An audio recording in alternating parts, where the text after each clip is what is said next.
Olá, eu sou o Salvário Liberal, eu sou um dos pastores aqui na Paz Church. Eu estou muito feliz de poder participar dessa temporada de Casas de Paz. E hoje eu quero conversar com vocês sobre uma história que eu gosto muito. É uma história muito interessante e ela está registrada no livro de Atos, no capítulo 10. É a história de um homem chamado Cornélio. Acompanhe comigo. Diz assim a palavra de Deus, Atos, capítulo 10. Morava em Cesareia um homem de nome Cornélio, centurião da corte chamada Italiana, piedoso e temente a Deus com toda a sua casa e que fazia muitas esmolas ao povo e de contínuo orava a Deus. Esse homem observou claramente durante uma visão, cerca da hora 9 do dia, um anjo de Deus que se aproximou dele e lhe disse: Cornélio. Este, fixando os olhos e possuído de temor, perguntou: O que é, Senhor? E o anjo lhe disse: As tuas orações e as tuas esmolas subiram para a memória diante de Deus. Agora envia mensageiros a Jope e manda chamar Simão, que tem por sobrenome Pedro. Ele está hospedado com Simão Curtidor, cuja residência está situada à beira-mar. Logo que se retirou, o anjo que lhe falava chamou 2 dos seus domésticos e um soldado piedoso dos que estava a seu serviço.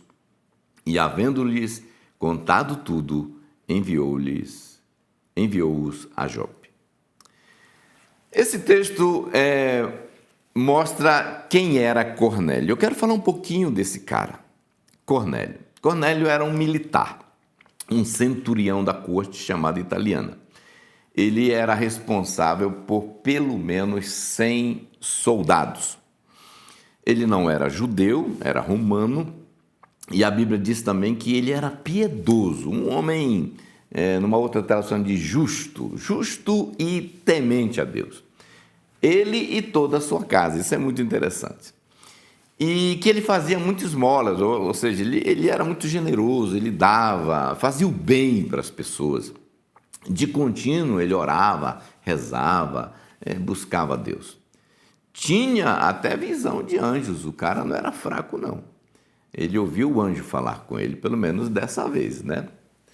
Agora, com certeza você já ouviu ou conhece pessoas que são assim, que a gente poderia dizer que são pessoas muito boas, pessoas que são amorosas, generosas, pessoas que fazem o bem, né?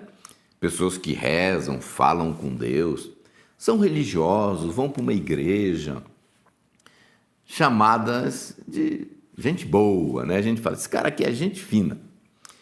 Então, Cornélio era esse tipo de gente, esse tipo de pessoa que também tinha esse perfil religioso, cara que fazia o bem, o cara do bem, né?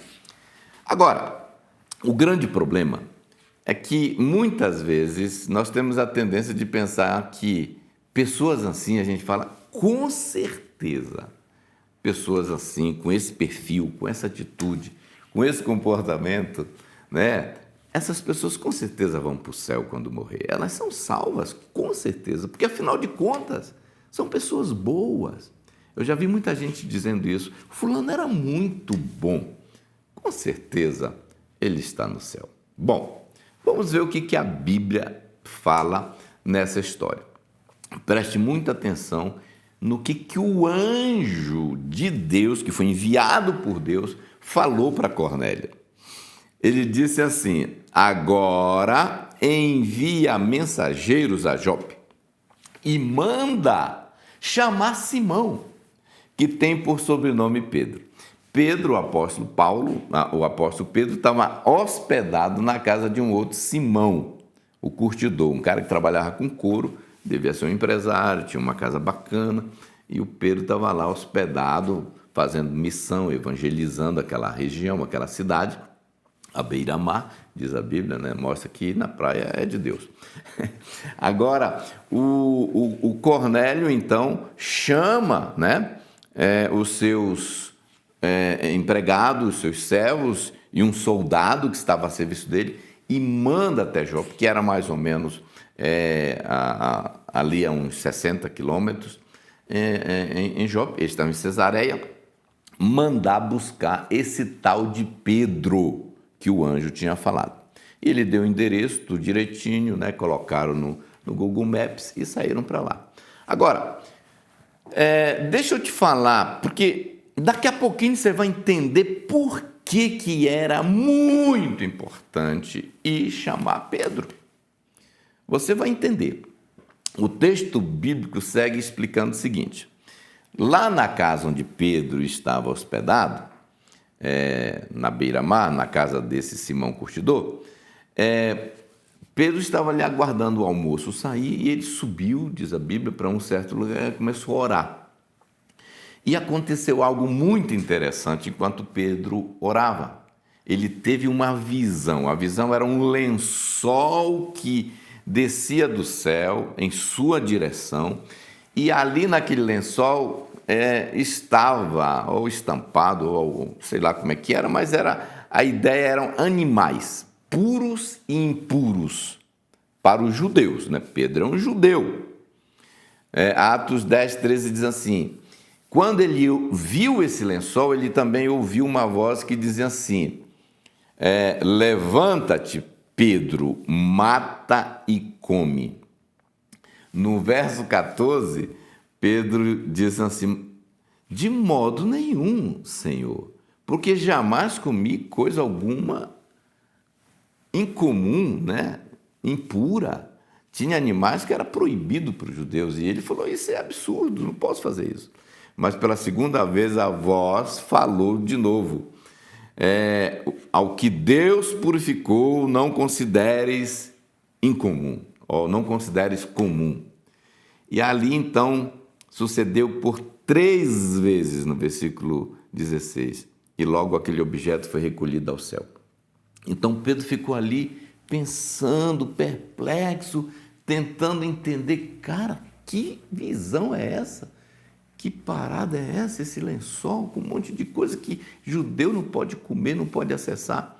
E enquanto Pedro estava pensando nisso, os homens que foram enviados por Cornélio, né, chegaram, né, na casa onde ele estava hospedado, onde o anjo disse que ele estava hospedado, e enquanto os homens estavam ali tocando o interfone, então o Espírito Santo fala com Pedro algo muito interessante.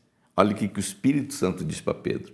Enquanto meditava, no verso 19, enquanto meditava, Pedro, acerca da visão, disse-lhes o Espírito: aí estão 2 homens que te procuram. Levanta-te, pois, desce e vai com eles, nada duvidando, porque eu os enviei.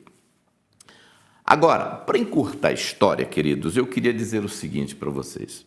No outro dia, Pedro então se prepara e vai com eles para atender o chamado de Cornélio. Ele sai de Jope e vai para Cesareia, que é uma distância a pé ali de uns 60 quilômetros. O que acontece?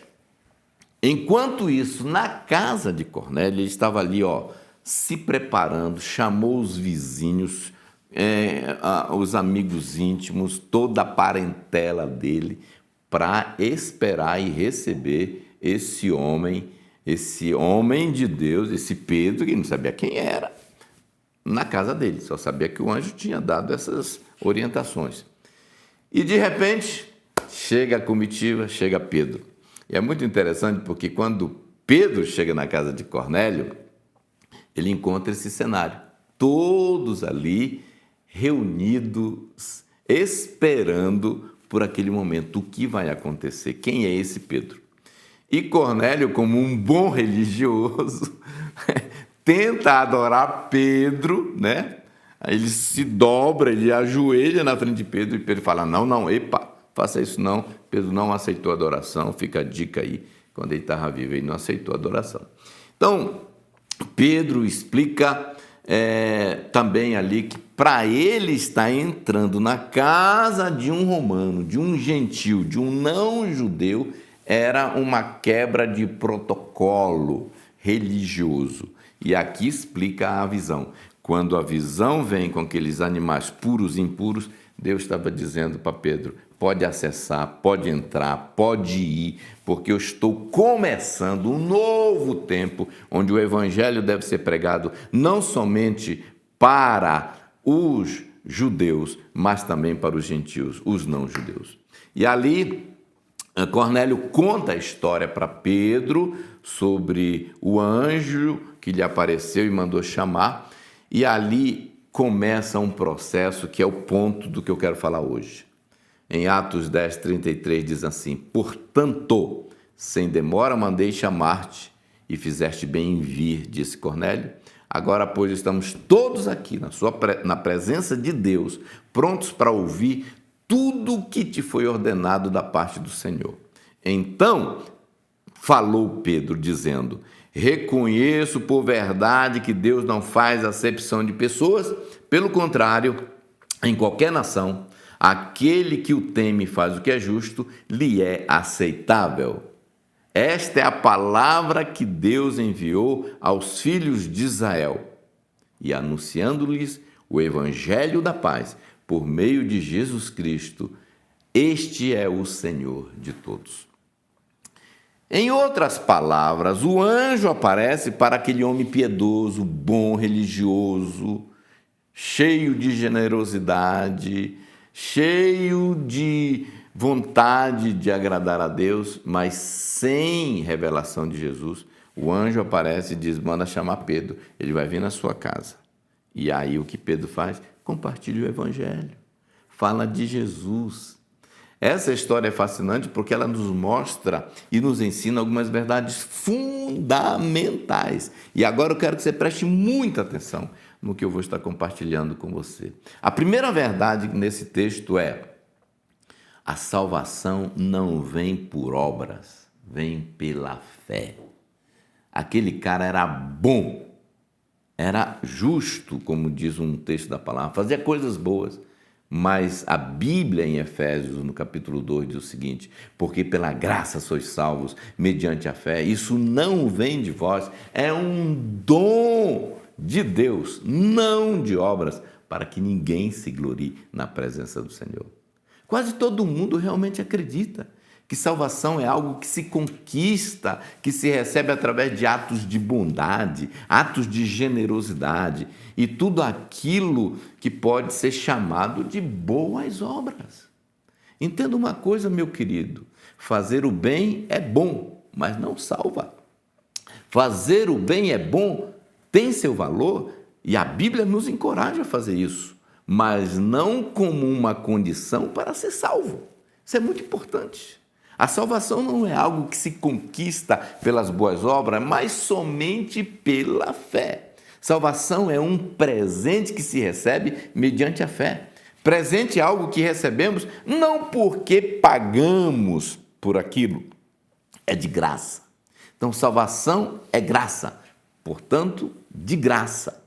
Veja o que Paulo escreve também em Romanos. Paulo diz assim em Romanos, no capítulo 3, versos 23 e 24, ele diz: pois todos pecaram e carecem da glória de Deus, sendo justificados gratuitamente por sua graça, mediante a redenção que há em Cristo Jesus.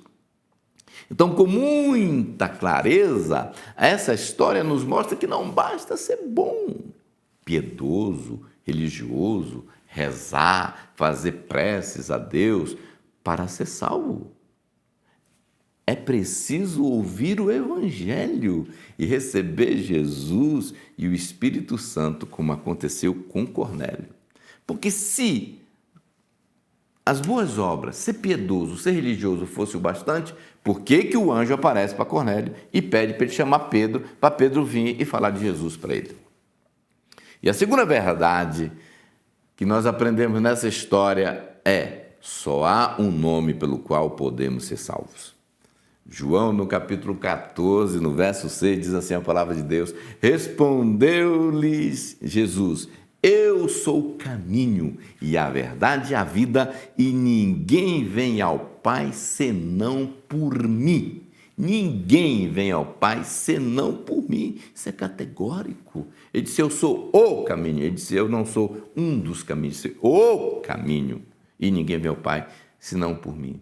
Em Atos, no capítulo 4, tem outro verso muito forte, muito esclarecedor, que diz assim: e não há salvação em nenhum outro, porque debaixo do céu não existe nenhum outro nome dado entre os homens, pelo qual importa que sejamos salvos. Não há outro nome. Por isso que eu chamo essa história de o homem bom que não era salvo. Cornélio, o homem bom, o homem gente fina, o homem cheio de boas obras, que não era salvo. Ele precisava ouvir sobre Jesus. Eu costumo dizer que o único pecado que leva as pessoas para o inferno é o pecado de não receber Jesus. Sabe, queridos, a minha oração e a minha expectativa é que todos nós possamos compreender que não há salvação fora de Jesus. E que vocês tenham agora um bom tempo para conversar e discutir sobre essa história tão maravilhosa que nós compartilhamos com vocês. E que, assim como Cornélio, também você receba hoje Jesus na sua vida. Deus abençoe e um bom tempo de discussão aí.